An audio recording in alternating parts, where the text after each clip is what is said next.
बोलो सदगुरु कबीर साहिब की। जीवन में एक स्टेज होता है और उस स्टेज से जब तक यात्रा नहीं होती है वहां प्रवेश नहीं होता है। इसीलिए एक सूत्र है, जब तक जीवन दर्शन को आप नहीं समझते हो तब तक आगे की यात्रा कभी हो नहीं सकती, होती ही नहीं, कभी नहीं होती। और सत्संग साधन एक ऐसी यात्रा है जिसमें सदगुरु कहते हैं ये अनुराग, प्रेम, प्यास का मार्ग है। अनुराग, प्रेम, प्यास का मार्ग होता है भक्ति और सत्संग। उस कोटि का प्यास नहीं है, उस कोटि का अनुराग नहीं है, उस कोटि की कामना नहीं है, तो वो कदम यहां नहीं बढ़ते हैं। उस कोटि का प्यास चाहिए, क्योंकि सदगुरु कहते हैं ये तो ऐसा प्रेम का मार्ग है, प्रेम गली अति सांकरी तामे दो न समान। ये प्रेम का मार्ग है। कौन सा प्रेम का मार्ग है? जिस प्रेम के मार्ग में दो नहीं चला जाता है, और संसार के मार्ग में दो चाहिए, तीन चाहिए, चार चाहिए, पांच चाहिए, पूरी व्यवस्था चाहिए संसार के मार्ग पर चलने की। साहब के तो ये तो प्रेम का मार्ग है, और उस प्रेम का मार्ग है जहां उसकी प्यास होनी चाहिए, उसकी लगन होनी चाहिए। उस लगन और प्यास से हम उस मार्ग पर चलते हैं। तो ये सत्संग संसार से प्रेम का मार्ग नहीं है, ये सत्य है। सत्संग संसार से प्रेम का मार्ग नहीं, सत्संग है स्वयं से प्रेम का मार्ग। और जब तक किसी को स्वयं से प्रेम नहीं पैदा होता है तब तक न तो सत्संग का द्वार दिखाई पड़ता है, न भक्ति क्या है नहीं समझ में आता है, ज्ञान क्या है नहीं समझ में आता है। जिस दिन स्वयं से प्रेम का मार्ग दिखता है, कहते हैं जब स्वयं पर व्याधि आती है, जब हम स्वयं रोग से ग्रसित हो जाते हैं, तब हम स्वयं वैद्य को ढूंढने निकल जाते हैं। क्योंकि अब वैद्य के बिना, डॉक्टर के बिना मैं एक पल रह नहीं सकता, ये व्याधि मुझे मार डालेगी, ये रोग से मैं मर जाऊंगा। तब हम थोड़े कहेंगे भाई तुम मुझे वैद्य के पास ले जा, तुम मुझे डॉक्टर के पास ले जा, कि तुम किसकी प्रतीक्षा करना। स्वयं चलो अब किसी वैद्य के पास, स्वयं ढूंढे उसको, स्वयं चलो किसी डॉक्टर के पास, स्वयं ढूंढे उसको।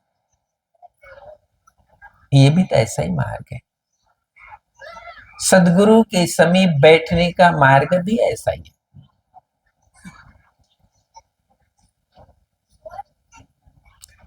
एक छोटा सा दृष्टांत बता दूं तो पता चल जाएगा कि वो मार्ग क्या है।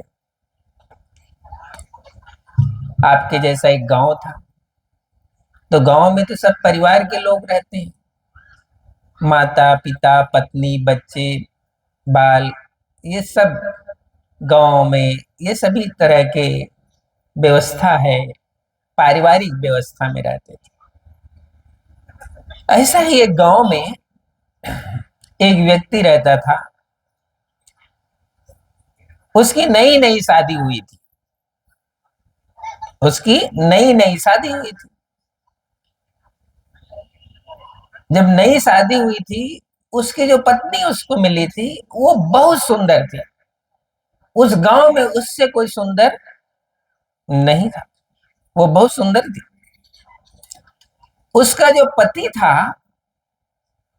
अपनी पत्नी पर इतना मोहित था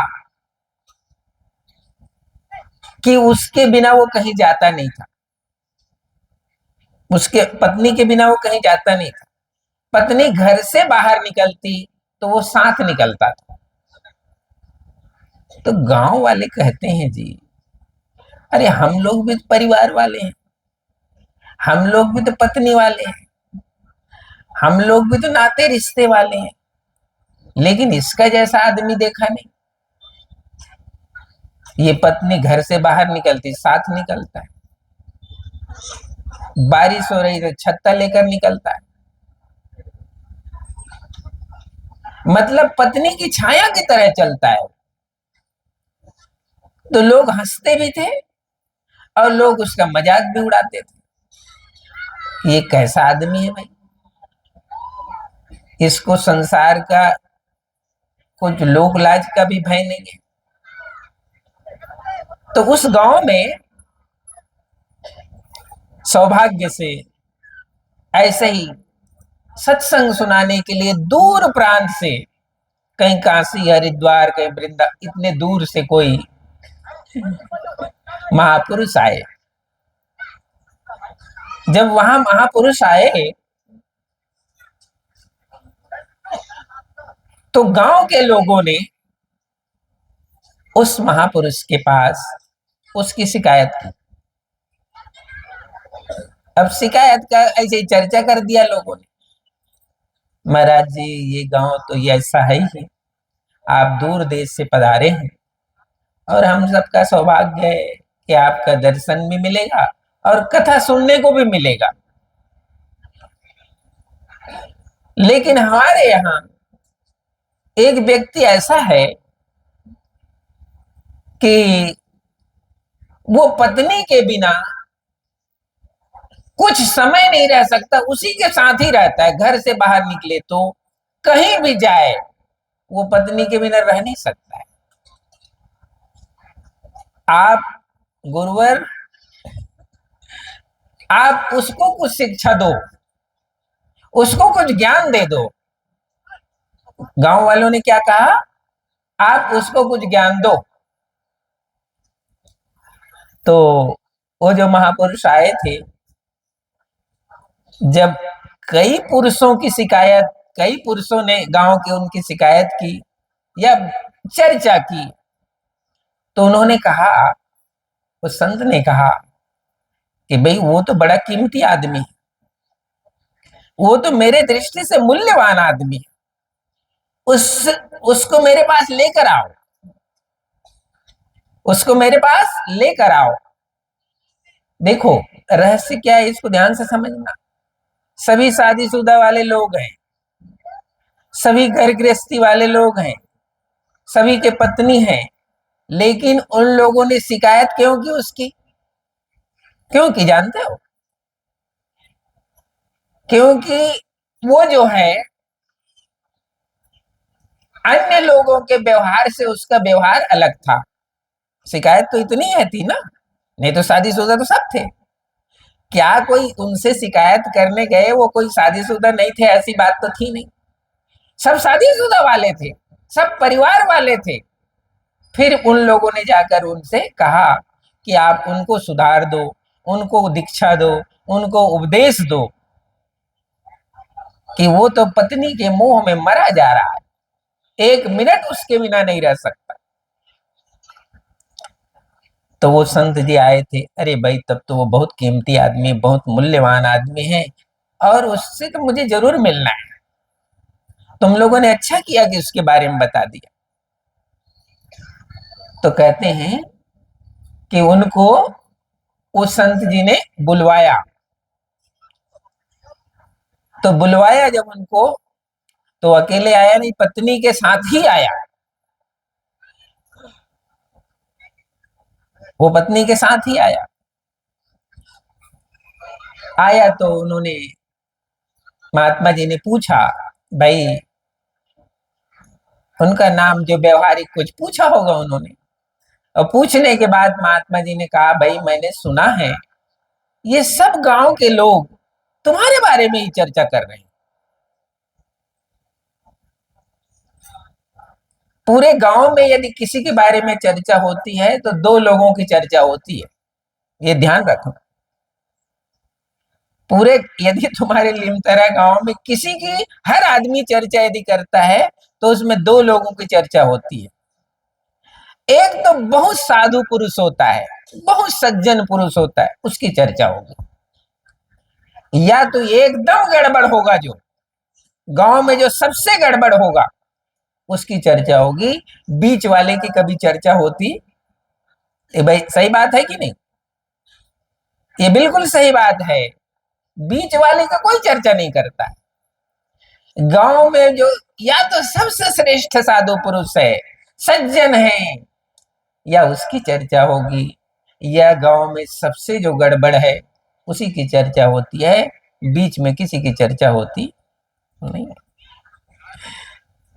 तो उस महापुरुष ने उसको बुलाकर पूछा, भाई ये पूरे गांव तो तुम्हारी ही चर्चा कर रहा है, और ये पूरे गांव तुम्हारी चर्चा क्यों कर रहा है?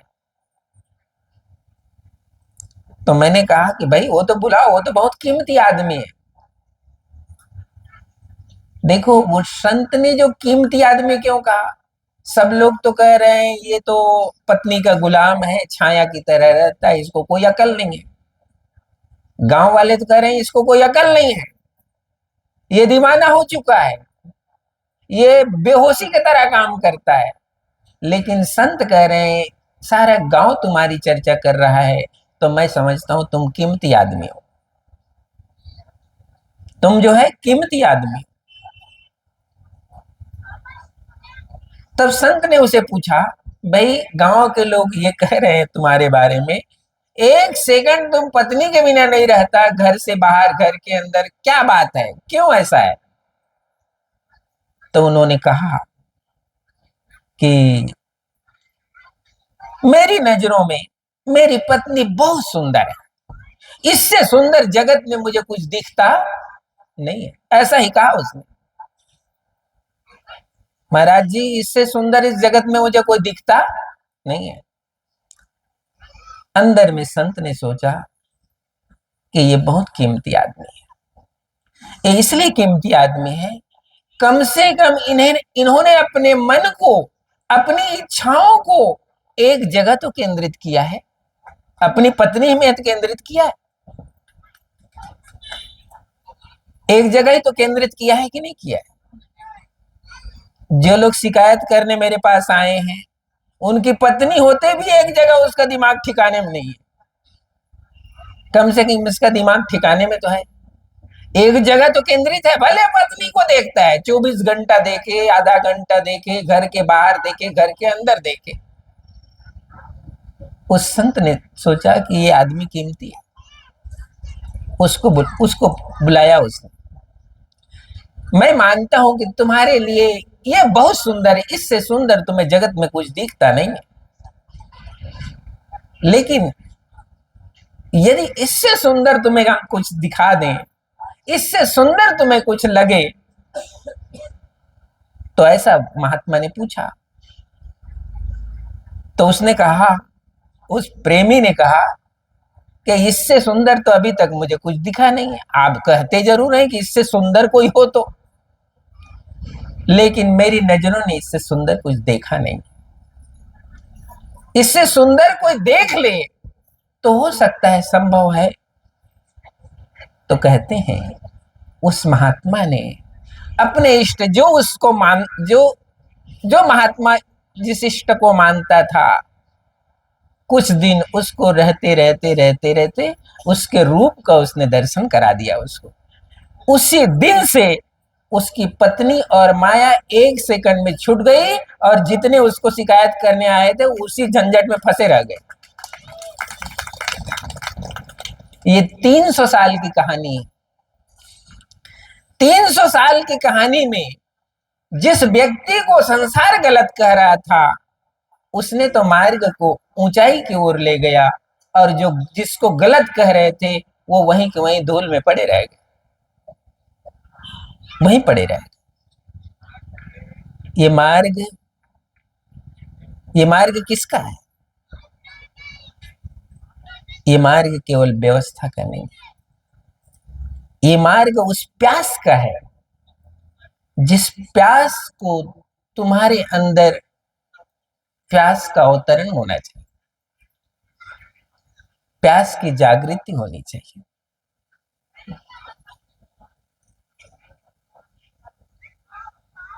और प्यास के बिना बात बनती नहीं बनती। ये अवस्था व्यवस्था तो सामान्य सामान्य अंग है इसका, ये कोई बहुत बड़ा अंग नहीं है।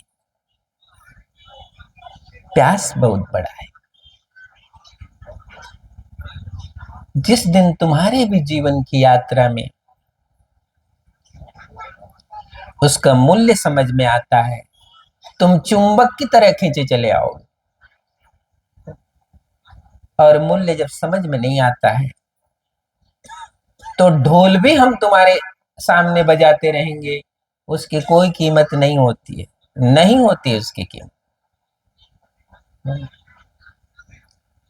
ये जीवन की यात्रा में तुम्हारी अवस्था, तुम्हारी स्थिति, तुम्हारी व्यवस्था कहाँ है, किस कोटि में है,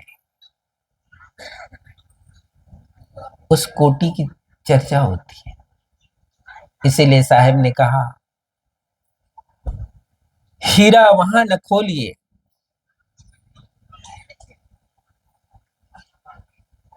वो महापुरुष उस गांव में सत्संग करने आए, उस खदान से एक हीरा निकला जिसे लोग क्या समझ रहे थे, कचड़ा, जिसको गांव वाले कचड़ा समझ रहे थे, उसमें से उस संत ने हीरा निकाला, उसमें से हीरा निकल गया। और जो अपने को हीरा कह रहे थे वो सब कचड़े में तब्दील हो गए,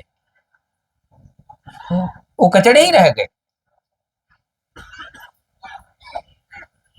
तुम में भी जो कोई हीरा है वो एक दिन अपना मूल्य बता देगा बाजार में, तुम्हारे जीवन में उसका मूल्य आ जाएगा। हीरा होगा तभी आएगा, कचड़ा होगा तो नहीं आएगा। हीरा की तरह हो लेकिन हीरा ना हो तो भी नहीं आएगा। हीरा होना चाहिए, वो कितना ही कचड़ा में दबा हो, कितने ही धूल में बैठा हो, लेकिन वो हीरा होना चाहिए। एक दिन जौहरी की नजर उस पर पड़ी जाएगी और वो हीरा अपने मुकाम पर जाएगा। ये सत्संग भी उसी हीरे की खोज है। कोयला के खदान में पत्थरों के बीच में हीरा को ढूंढना है। कोई हीरा होगा तो जौहरी की नजर से वो बच सकता नहीं है, जौहरी की नजर उसे खोज लेगा, ढूंढ लेगा। और एक भी हीरा होगा लेकर चल देगा। साहेब कहते हैं, हीरा वहां न खोलिए, हीरा वहां मत खोलो जहां उसको कोई समझ उमझ होता, उसकी पहचान नहीं होती, वहां हीरा खोलो मत। सहजे गांठी बांधिए लीजिए अपनी बात। साहब कहते हैं, सहज रूप में गांठी बांधो और दूसरी जगह जाकर उसका सौदा करो, क्योंकि हीरे की पहचान वहां होती नहीं है। तो बिना स्टेज के हमारी यात्रा नहीं होती। इसीलिए सदगुरु के समीप रहने का, सदगुरु के समीप बैठने का, उसके मूल्य को समझने का, ये भी भेद है, बिना भेद का बनता नहीं।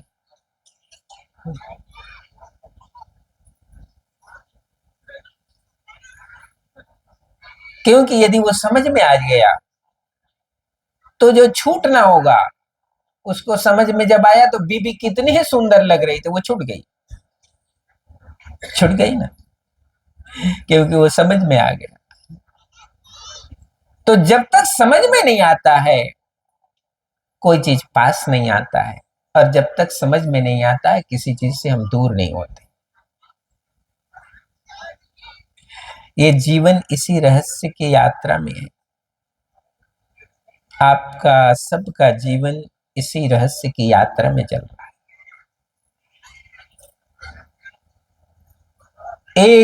एक बार की उपस्थिति हुई, एक ही बार की उपस्थिति हुई इस महापुरुष का, जिसे लोग कचड़ा समझ रहे थे, उसको हीरा में बदल कर महापुरुष चल दिए।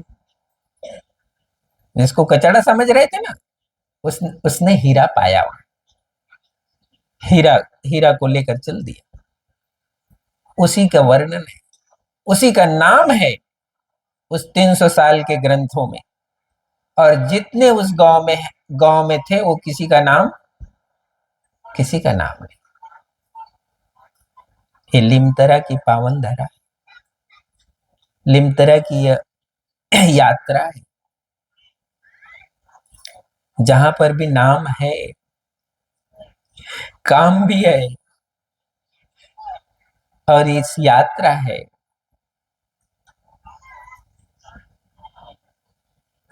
तो इस अनुसार से यदि 3 साल में कोई इस तरह का आयोजन होता है, तो उसकी व्यवस्थित व्यवस्था को नया स्वरूप मिलना चाहिए। और सर्वप्रथम होता क्या है, सुनो मेरी बात, एक और कथा सुना दूं। लिमतरा वाले को मेला करना है, 3 साल में मेला नहीं हुआ, ऐसा है, मेला करना जरूरी है, मेला करना जरूरी है। एक व्यक्ति था, 7 दिन का कथा करवाया, अकेला व्यक्ति ने आयोजन किया। तो जब कथा होती है 7 दिन की, तो पोथी यात्रा निकलती है, पोथी यात्रा निकलती है ना, दूर से कथाकार को और कथा करवाने वाले सिर पर ग्रंथ को लेकर के पूरी शोभा यात्रा बैंड बाजा फटाका उटाका के साथ जो है कथा स्थल पर जाते हैं। उसको क्या कहते हैं, पोथी यात्रा, ग्रंथ की यात्रा। तो जो करवाने वाला था, कथा करवाने वाला, वो आगे आगे चल रहा था, बैंड बाजा बज रहे थे, और वहीं पास में आगे उसके परिवार के लोग बड़े बड़े बम और फटाका फोड़ रहे थे। एक फटाका इतना तेज फूटा कि वो जो कथा करवाने वाला सिर पर पोथी लेकर चल रहा था, उसका कान उसी समय बंद हो गया, सुनाई देना बंद हो गया। अब जा करके वो पोथी रखा, 7 दिन कथा हुई, सुनाई देना बंद हो गया उसे। 7वें दिन जब समापन शुरू हुआ, समापन की यात्रा हुई, फिर ढोल नगाड़े बजे, फिर फटाका फूटा, उस दिन उसकी आवाज आ गई। तुम्हारी लिमतरा वालों को यही दशा है, समझे कि नहीं। पहले सबकी आवाज थी, जब 2 महीना पहले मैं आया था तो सबकी कानों में आवाज थी। जब आज जुलूस निकाला गया, फटाका फोड़ा गया, तो कई लोगों का आवाज चली गई। अब जिस दिन यह समापन होगा, उस दिन फिर आवाज आ जाएगी। तो वो कथा किस लिए करवाया था? वो कथा किस लिए करवाया, कथा करवाने वाले ने, हैं? वो कथा तो दूसरे के लिए हो गई ना, क्योंकि जितनी दिन तक कथा चली थी, उस दिन उसको आवाज सुनाई पड़ी। अब कथा के समापन के दिन फिर आवाज सुनाई पड़ती है। ऐसा नहीं है। एक अच्छा संदेश, एक अच्छा भाव, एक श्रेष्ठ भाव